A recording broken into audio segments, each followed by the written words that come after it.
Welcome to Counseling Skills BIBC 3305 Online 1. Here we are, another great year, great opportunity, great hopes, all these great things in store for you. I think when we always start a new year, there's always this idea of New Year's resolutions. And so I don't know what kind of resolutions you have or your thoughts are about resolutions. But one of the thoughts I have is the idea of when we look at what statistics and research shows, is the idea of that the average individual willpower, that actually 3% of people actually can overcompensate their will to actually achieve what it is that they want.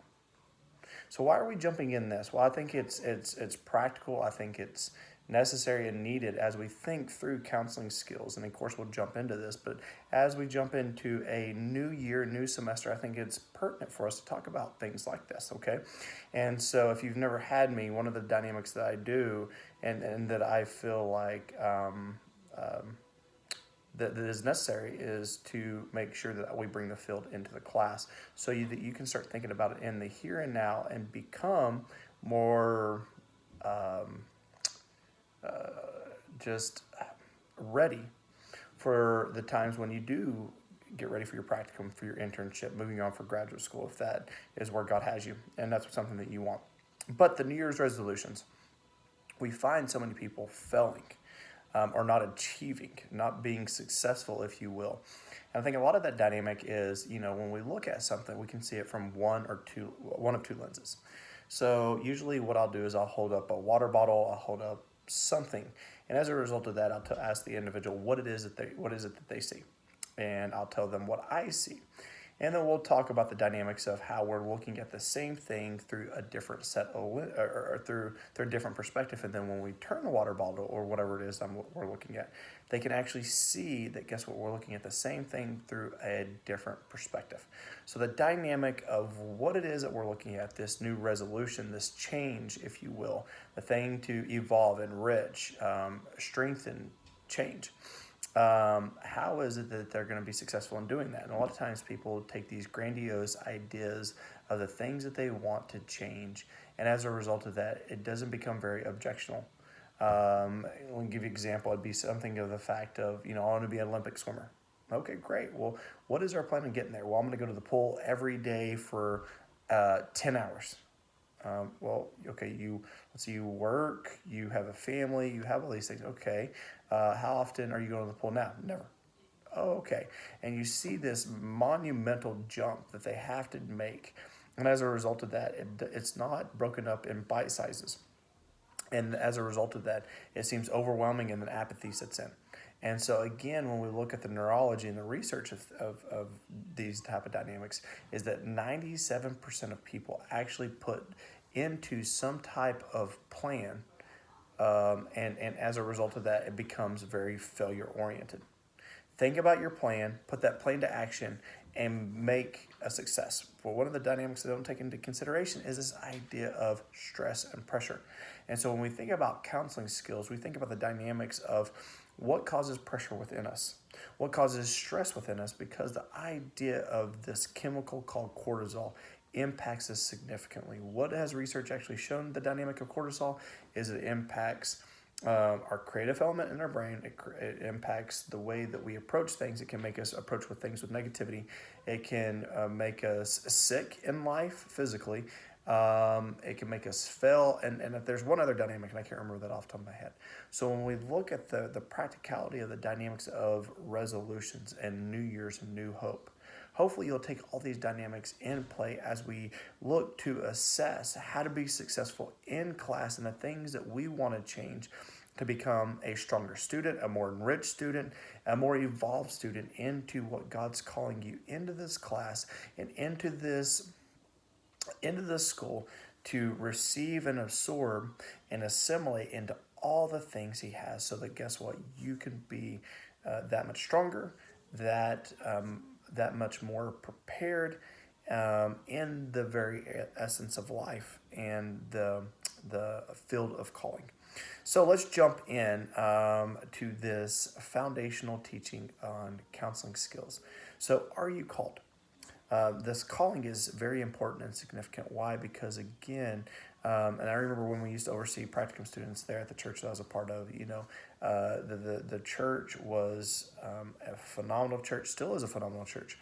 And the area that I was a part of within pastoral care, there was a lot of buzz around it because of the type of events that were being created, and the teachings and revelations and people's testimonies as a result. And so because of that, people wanted to do their practicum, people wanted to volunteer, and because of that, they would see all the great things and are wanting to push the pause through the process of making sure that they weren't following a buzz, or anticipating all the cool things that only that they could see, because there was all these behind the scene things. And again, all the behind the scene things are great as long as there's calling, because on the days where everything is kicking and flowing in the way that you anticipate and expect, boy, those days are easy to come back to work. But the days where they are difficult, what brings you back into the next day is your calling. So who becomes a counselor? It's those individuals who have a heart for people. Those individuals who want to help walk alongside people and allow their lives to be impacted. I think about the Apostle Paul when I think about one of the dynamics of Scripture about how he came to this place and impacted a bunch of philosophers, people that were very cerebral, people that had some understanding of life and concepts and philosophy and even psychology. And as a result of that, Paul, being so astute into the kingdom of God, the experiences that he had with God, he deferred his wisdom by meeting people where they were, giving them his attention, walking alongside him, and as a result of that, waiting for his opportunity to share the very wisdom and insight to impact their life, so that therefore that they could take another step. When he came to the Athenians, who are all these displaced, and they went around, and then all of a sudden there was one that was unnamed, and Paul asked about that, and then they said, "Oh, this is the God of the unknown." And that as a result of that, Paul knew that he had his opportunity, and he asked, "Well, would you like to know his name?" And so when we look at a dynamic like that, it can be really difficult when oh, hey, here's the problem. If they would just insert this dynamic into their problem, guess what? They're going to be successful. The only difficult thing about that is there's so many complexities that go along with that. One of the complexities is the idea that if you address logic before emotion, it's going to cause extreme friction within the body and within that individual. So many individuals want to go to logic, especially those that are very cerebral, that are very that are very left brain, that are very logical and things of that. As a result of that, they want to come in here. They may even know what it is that they may have even researched it. Oh, Mr. Daniel, I know that this is what I need. Okay, well then, and my thought is, if that's what you really know you need, then as a result of that, what is tripping you up from getting there, right? And it's this idea of not validating emotion first. Fear not, emotion, feeling, right? For I am with you, logic. Feeling first, logic second, as a result of that. And again, the way that the neurology works is that we feel before we think. And as a result of that, that's why so many times, and I know I'm kind of getting off, but again, I think that this is very pertinent to what we talk about with counseling skills, so that you have some understanding. And I would employ you to go out there and study neurology. Go out there and study how the brain is wired and the circuitries. Why? Because if you can have some context, it's going to help people understand themselves significantly. They may come in thinking, I do this and I don't know why I'm doing this. And my first concern is, are they beating themselves up emotionally?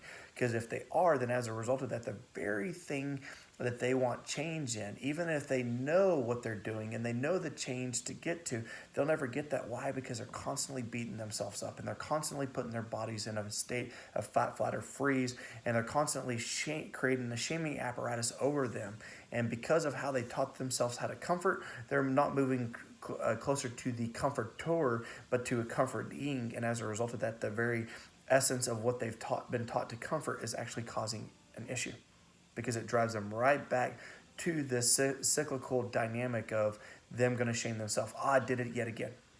So you see the dynamic of how studying some neurology, how to study the body, and how things all work in tandem can help out significantly if you see it.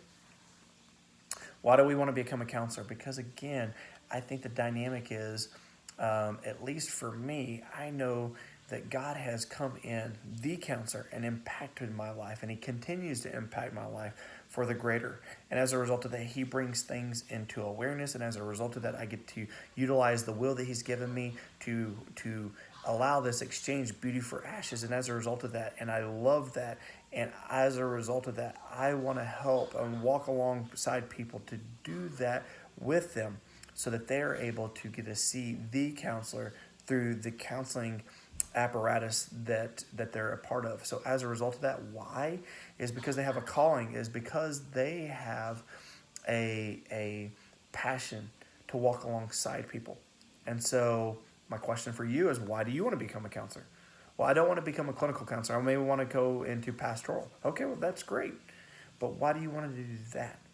And understanding our why, because when we think about the dynamics of communication, there's the what is it that we're communicating? There's how do we communicate that? And there's the why.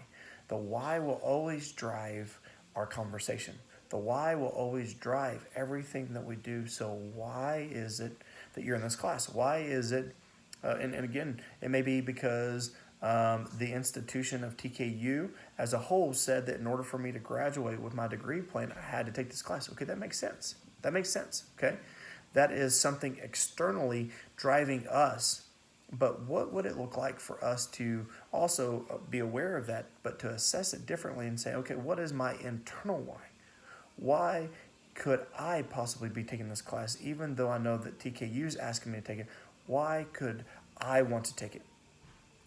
Because if I only am motivated by external dynamics, then as a result of that, it could cause the opportunity for me not to move forward with the level of anticipation that I could if it was an internal motivation. So why?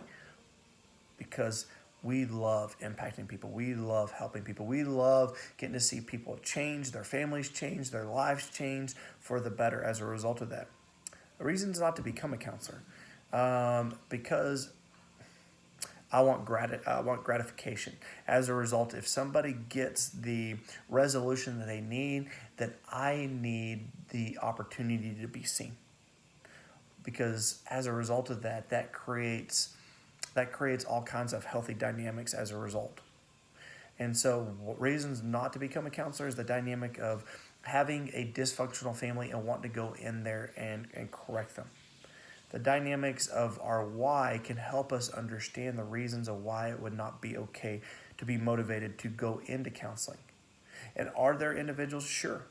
And if I was really truthful with you, if I look back 17 years ago, I bet some of my rationalizations of becoming a counselor probably were not the most health oriented as a result of that.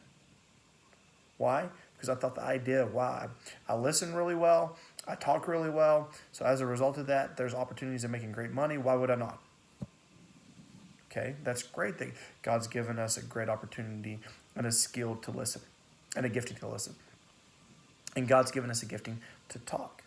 But even though the dynamic of talking may not be, in essence, everything that it needs to be. Why? Because we think about the idea of how Moses would sit there as a counselor and listen to the problems of the people.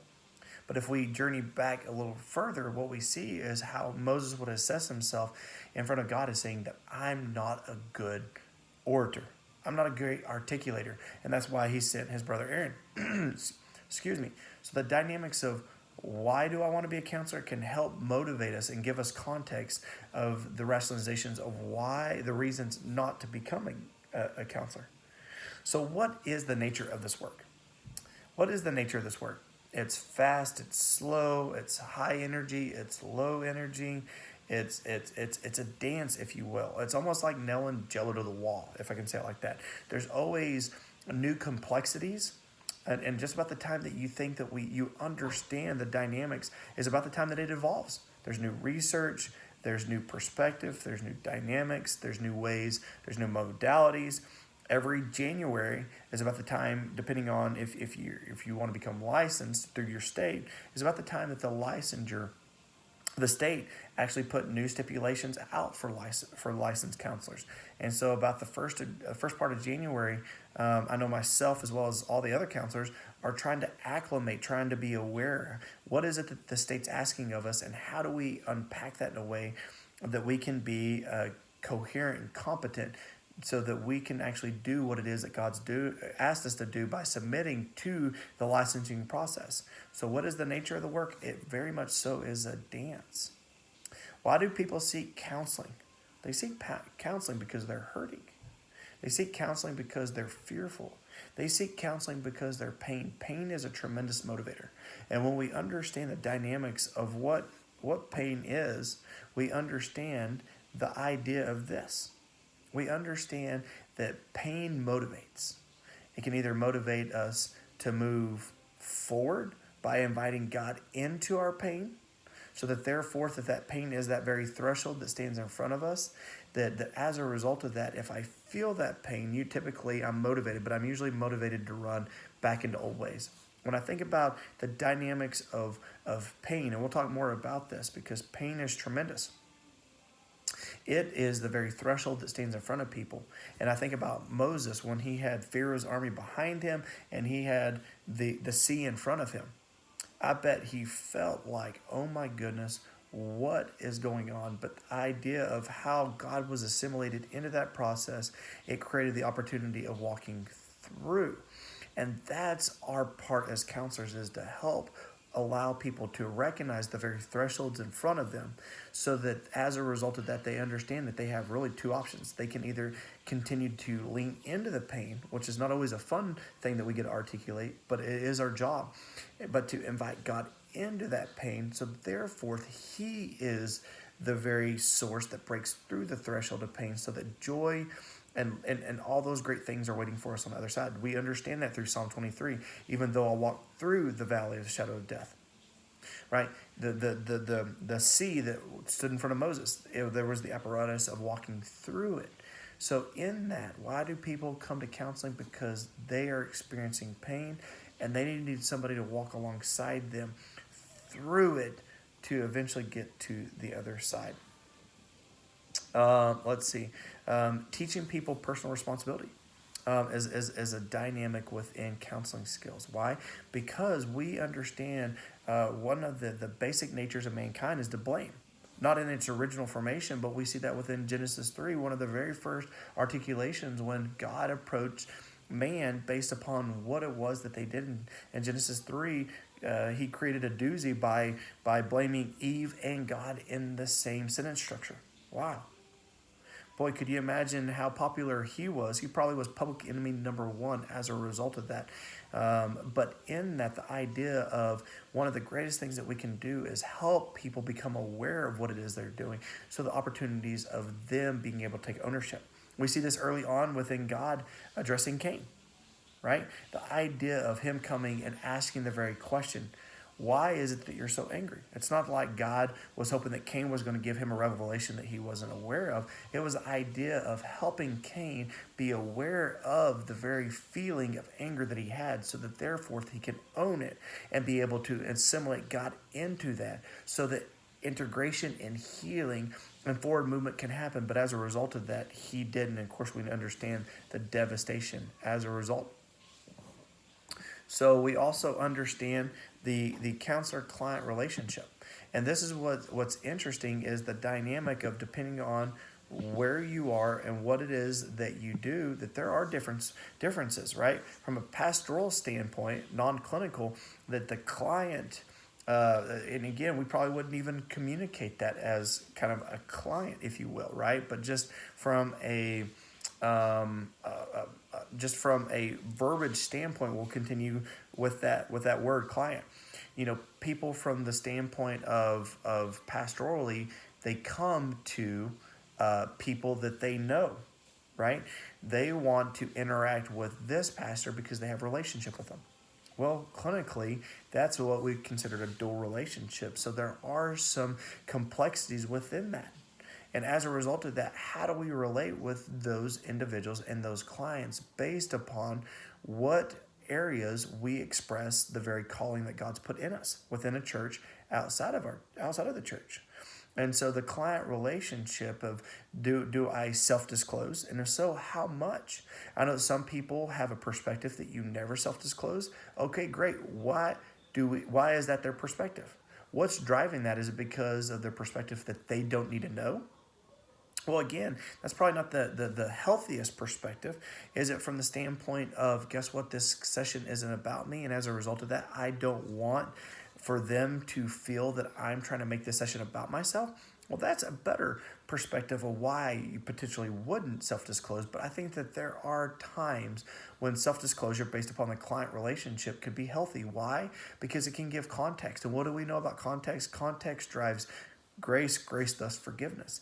And we understand, being believers of the Most High, the importance and the validation of forgiveness. And so sometimes it's going to be appropriate for you to share a little bit about what it is that you've journeyed through. Why? Because we overcome by the blood of the Lamb and the word of the testimony. And so as a result of that, by sharing a little bit of our testimony, sharing a little bit about things that we've experienced and the triumphs and or the journey that we're still in, moving through, can be helpful and impactful. The joys and challenges of counseling. The joys, I think, are pretty self-explanatory when we think about the dynamics of people being able to experience a life-altering opportunity if they engage in that. People come in all the time and they just cross their arms, physically and emotionally, and they don't want anything. Why? Because typically somebody's driving that, whether it's a spouse, whether it's the state, whether it's a city, whatever it may be. But as a result of that, if they're open to the process, then great things can happen. And you can see the fireworks of people coming into awareness and revelation and making those decisions that are impacting themselves, their spouses, their families, their careers, and taking those steps. And as a result of that, those are the joys of this profession. The challenges are the times when people aren't doing those things. They're becoming aware of this, but they're choosing to make the decisions of not moving forward. And that can be challenging as a counselor. Why? Because they keep coming back time and time again. And even though they're aware of what it is that they need to do, they just are choosing not to make that decision. That can be challenging. One of the biggest challenges is when people choose to take their life. That is heartbreaking in this profession. And I know that that there have been conversations within students, within other individuals that would love to get into this profession or are studying to be in this profession. But this is one of the biggest trepidations that they have about this, is the idea of what happens if someone takes their life. What would I do? How would that impact me? And as a result of that, the dynamics of that being very challenging. But is that part of this field? Absolutely. Absolutely. And so with that, we need to be prepared for that. A counselor, self-awareness. We can't change what we're not aware of. The dynamics of within us, God's constantly asking us to go along a journey as well. And if we're not open to going along this journey, then how can we sit across from somebody expecting them to go on a similar journey? I would think it would be very, very difficult. That's why a lot of times within graduate schools, a lot of the graduate programs, they're a little bit different now. But I know that the program that I went through, it was probably about 3 years thereafter, after I graduated, that they incorporated this dynamic in, that typically you have to seek out your own counseling. Why? Because they want you to walk through a process that you will be asking other people to walk through. And so the opportunity of the more aware that we can be, the stronger that we're going to be, the more apt that we're going to be able to be there, to be present, to be competent and capable and connectional, so that we can help them to the greatest opportunity that we have. But if we're constantly being triggered based upon things that we're unaware of, and we don't address them, then as a result of that, they can impact us, that can impact our family, and not only that, but it can impact the people that we're sitting across from. Well, Brady, do we need to know everything that we've ever been through and anything that's holding us back prior to going into counseling? Well, part of the process is going to be discovered actually in your very sessions. personally as well as professionally. I know that there have been many, many times that as I'm sitting across from somebody, I feel a tapping on the shoulder where God's like, hey, we need to address this later. And I'm like, yes, sir. Absolutely. In the beginning, I would just kind of ignore that. Again, I'm showing my ignorance early on, but now understanding the power of awareness, the power of being able to be aware of what I was not aware of before, so the opportunity of strength can take place, so that growth, so that enrichment and evolution can take place. And the whole person, when we think about the dynamic of helping people come into wholeness, we look at the dynamic of how people were created. And so one of the dynamics I love helping people walk through this process is through a process of integration. And so if we understand Genesis 3 and looking through the perspective of what mankind participated in when they chose what it is that the enemy had to offer, is they basically discombobulated physical, soul, spiritual. And as a result of that, the process through the cross is allowing this very dynamic of three being assimilated, immersed into one: spiritual, soul, mind, will, emotions. And as a result of that, all contained in a physical body. And as a result of that, I love helping people become aware of what they're feeling, so that therefore their mind can actually validate that by acknowledging, right, two in one, and being able to invite the spiritual nature of who God is into that three in one, so that they're able to move forward. If we understand that the invisible gives shape to the physical, theologically, as well as quantum physics, we understand and take that and apply that in the dynamic of allowing people to become whole. And then the last one, I think, for within this chapter is talking about the attitudes towards others. What are our attitudes towards others? How do you feel about people? That there are some people that they jokingly, but sometimes I'm questioning if they are joking and or are they not, when they say, hey, I don't like people. Earlier we talked about the why I shouldn't, and we can kind of maybe unpack it a little bit of maybe who shouldn't. If we don't like people, if we have attitudes towards others where we don't like them, then as a result of that, this may be a challenging profession for those who had that perspective. Well, and so in that, is it the idea of, well, I don't like people. Okay. Most people would say, go ahead and let's kick them out. Let's usher them into a different profession. But the dynamic is, why? How did we get to that very place? So now that individual is aware of where they are they going to stay there? That's the bigger question. That's the bigger question. And I'm interested in that, and the attitudes that people have. Why? Because we may not know what we don't know, but then when we do come into that awareness, what do we choose next? And that's what I'm always interested in. When people come in and they'll share stories and they're like, Brady, I did this. And I'm like, okay, I can't believe I did that. I can't believe. And they'll continue unpacking that. And they'll say, okay, so what did you do next? I did this. Oh, how did you know to do that? Well, my wife. Something externally, and or, man, I felt like God placed upon her. Oh, so there's awareness. Yeah. But Brady, I still did. Yeah, I understand. But this is how you move forward. Yeah. Wow. And so the opportunities in things is, how do we allow not only ourselves to be aware, but for us, we can only give what we have. So if we're constantly walking in a state of a greater awareness, then what that's going to permeate is a culture for that individual to be more aware. Why? Because God wants people to come into awareness. We can't change what we're not aware of. And so when we look at chapter 1, as we continue to journey through the rest of these classes, the rest of the chapter through this class, is the idea of what's my calling? Why do I want to be a counselor? Who shouldn't be a counselor? The joys and challenges, an effective counselor. What is an effective counselor? Somebody that is there. We talk about the skills, active listening, reflecting.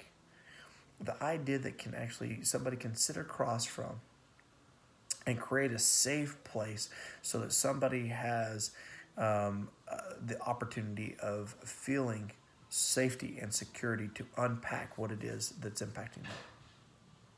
And as we continue to journey through this class, look at chapter 1, evaluate yourself as we think about self-awareness and self-assessment.